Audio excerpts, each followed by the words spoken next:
ప్రభుత్వ వైద్య కళాశాలలు ప్రైవేటీకరణ చేయడం తగదని రాష్ట్ర ప్రభుత్వం P4 విధానం ఉపసంహరించుకోవాలని పలువురు వక్తలు డిమాండ్ చేశారు. కాకినాడ యూటీఎఫ్ టీచర్స్ హోంలో ప్రజారోగ్య వేదిక ఆధ్వర్యంలో ప్రభుత్వ వైద్య కళాశాలలు ప్రైవేటీకరణ అనే అంశంపై రౌండ్ టేబుల్ సమావేశం నిర్వహించారు. ప్రజారోగ్య వేదిక నగర కన్వీనర్ పి శ్రీనివాస్ అధ్యక్షతన జరిగిన సమావేశంలో రాష్ట్ర ప్రధాన కార్యదర్శి కామేశ్వరరావు ముఖ్య వక్తగా హాజరై ప్రసంగించారు. గత ప్రభుత్వ కాలంలో జిల్లాకు ఒక మెడికల్ కాలేజ్ ఏర్పాటు చేయాలని ప్రతిపాదన నేపథ్యంలో 5 వైద్య కళాశాలలు ప్రారంభించారని తెలిపారు. రాష్ట్రంలో నూతన ప్రభుత్వం P4 విధానంలో ప్రభుత్వ వైద్య కళాశాలను ప్రైవేట్ పరం చేయడానికి ప్రయత్నించడం ప్రమాదకరమన్నారు. ఇప్పటికే 70% వైద్యం, వైద్య పరీక్షలు ప్రైవేట్ పరం కావడం వల్ల సామాన్య మధ్యతరగతి ప్రజలు ఆరోగ్య సమస్యలు వచ్చినప్పుడు అప్పుల పాలవుతున్నారని ఆందోళన వ్యక్తం చేశారు. ప్రభుత్వ వైద్య కళాశాలలు ప్రైవేటీకరణ ఆపాలని, ఇప్పటికే ఉన్న ప్రభుత్వ వైద్య కళాశాలలో మౌలిక సదుపాయాలు కల్పించాలని, విద్య, వైద్య, ఆరోగ్య రంగాలకు కేంద్ర రాష్ట్ర ప్రభుత్వాలు బడ్జెట్ కేటాయింపులు పెంచాలని డిమాండ్ చేస్తూ తీర్మానించారు. ఈ సమావేశంలో ఉద్యోగ, ఉపాధ్యాయ, కార్మిక ప్రజా సంఘాల నాయకులు G Prabhakar Varma, K Satyaraju, MS Swamy, Chandramala Padma, G Swaminaidu, Mohammed Ibrahim, KVV Nagesh, GS Varma, Malaka Venkataramana, Padmanabham, Haranath, Ramakrishna, Suryanarayana, Venkatesh, ARC Varma, Medisetti Venkataramana తదితరులతో పాటు వైద్యులు, వైద్య ఆరోగ్య శాఖల ఉద్యోగులు పాల్గొన్నారు.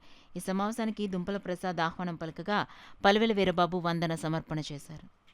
మీరు ఈ ప్రభుత్వ మెడికల్ కాలేజీలు ఏవైతే కొత్తగా వస్తున్నాయో అవన్నీ ప్రతి జిల్లాకి ఒక మెడికల్ కాలేజీ ఉండేటట్టు ఆ రకంగా నిర్ణయం ఉంది, ఆ రకంగా అవసరం కూడా ఉంది. కాబట్టి ఆ నిర్ణయానికి తగ్గట్టుగా ఈ ప్రభుత్వం కడుతున్నటువంటి మెడికల్ కాలేజీని పూర్తి స్థాయిలో అన్ని కాలేజీలని ప్రభుత్వమే నిర్వహించి, ప్రభుత్వమే అన్ని వసతులు కల్పించి మా అందరికీ మెడికల్ కాలేజీలో అందరూ విద్యార్థులందరికీ కూడా ఈ సీట్లు వచ్చేటట్టు చూడాలని చెప్పి, నాణ్యమైనటువంటి వైద్యాన్ని అందించేటువంటి వైద్యుల తయారీ దగ్గర ఈ కమర్షియల్ యాక్టివిటీ ఉండకూడదని చెప్పి మేము ప్రజారోగ్య వేదికగా ప్రభుత్వాన్ని కోరుతాం.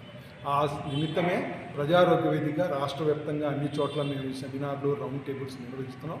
మొన్న 23వ తారీఖు నాడు అనంతపూర్లో చేసాం, మార్చి 23వ తారీఖు నాడు తిరుపతిలో చేసాం, విజయవాడలో ఏప్రిల్ 21వ తారీఖు చేసాం, 21 ఏప్రిల్ వైజాగ్లో చేసాం.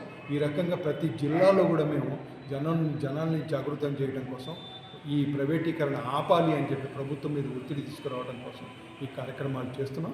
ప్రజలు కూడా మంచి స్పందన ఉంది. వాళ్ళందరూ కూడా కోరుకుంటుంది ఏంటంటే ప్రభుత్వం ప్రజా వైద్యానికి బాధ్యత నుంచి తప్పించుకోకూడదు. ప్రభుత్వమే బాధ్యతగా తీసుకొని నాణ్యమైనటువంటి వైద్యాన్ని అందించాలి, అలాగే విద్యను కూడా అందించాలి. ఈ 10 మెడికల్ కాలేజీల PPP విధానానికి తిలోదకాలు ఇవ్వాలని చెప్పి ప్రజారోగ్య వేదికగా మేము డిమాండ్ చేస్తాం.